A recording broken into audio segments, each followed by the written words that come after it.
enjoyed a couple of really terrific days this week, and more of that this morning, but things change as they always do. Some thunderstorms coming. Last night was beautiful as well. I did a trip to, I had these little sandworms. I'd gone fishing last weekend. Yeah. I only used 2 or something, and then I wanted to release them back into a habitat they could live in. I didn't want them to just die for no reason. Anyways, I drove out to the beach last night, and I was like, wow, what a gorgeous night.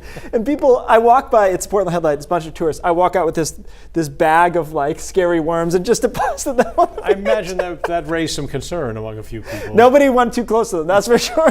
They didn't get too close. Didn't ask too many questions. But yeah, another beautiful day. It's been a gorgeous couple of days. Nice start to the day today. And we're going to get most of it in the 80s with a lot of sunshine, but some storms will pop up eventually. Dew points starting to rise now into the 60s, and you'll notice an increase in humidity, especially this afternoon into tonight, where we get more into that uncomfortable sticky range. Now, on the satellite, there isn't a lot of development going on. We're expecting our storms to develop into Vermont and New Hampshire and then move eastward here, but that's not going to happen until later this afternoon, so it's going to take a while to get things percolating. You can see, though, the Storm Prediction Center has already issued a severe thunderstorm watch box, even though in that watch box there's almost nothing. So it kind of shows you what we expect to happen over the next few hours, which is these storms will really start growing quickly and then move east from there. So here is your Storm Prediction Center slight risk. And you can see extreme western Maine and New Hampshire have a way better chance of strong to severe storms this afternoon. And it tapers off quickly as you head farther east, getting down to almost no risk across northern Maine and down East Maine. So this model, I think, has a decent handle on it, where we stay pretty quiet. We percolate a couple of showers maybe this afternoon, but it's really late afternoon into the early evening that the storms start going, and then come through here 6, 7, 8 o'clock. And the best chance of severe weather, again, is here and down into New Hampshire. And then they move eastward and kind of peter out into a couple of downpours if we're lucky, because we do need the rain.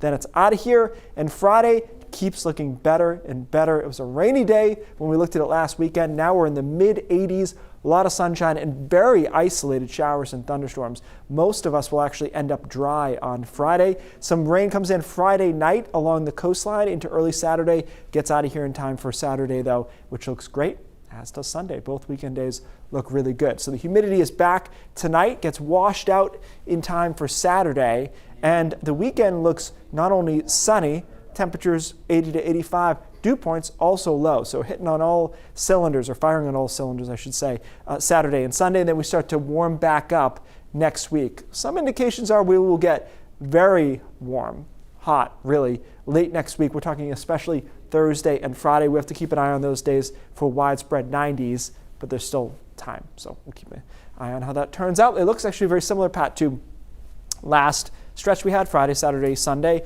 where Boston will hit maybe 100 and we'll be closer to 90 flat if everything plays out. So hot either way, but I'll tell you what, this weekend, Monday, all looking really, really nice. I don't know anyone dying for 100 degrees in Maine. No, it just doesn't really track here. It's not popular and it's unlikely, but I do think we'll probably get into the 90s at some point.